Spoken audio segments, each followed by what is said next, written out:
Net వస్తలేదు. నేను అయినా కూడా నేను క్షమాపణ చెప్తాను. నాకు సంబంధం లేకపోయినా అయినా కూడా పరిస్థితి చూస్తున్నాం. బట్ ఒక జర్నలిస్ట్కి సంబంధించి నేను చాలా క్లియర్గా ఆయనకు సంబంధించినటువంటి తుళ్ళూరు పోలీస్ స్టేషన్ సంబంధించినటువంటి కేసు ఇది. ఈ కేసులో మనం చూసుకుంటే ఆయనకు సంబంధించి అటు సెక్షన్ 79, 196, సబ్సెక్షన్ 1, తర్వాత 353 ఉంది. సబ్సెక్షన్ జర్నలిజం చేసినటువంటి వ్యక్తి, ఆ వ్యక్తిని కనీసం ఇంట్లో పలిగిపోనివ్వట్లేదు. ఆయన ఇల్లు ఇది. బట్ రూల్స్ పాటిస్తుంటే నేను లోగో దగ్గర పెట్టుకుని సార్ ఆడియో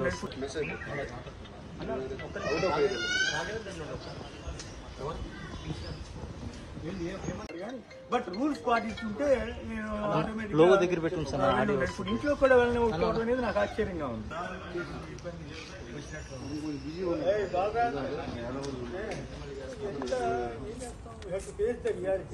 బయట దూరం ఉండి వచ్చి ఆపమన్నారు.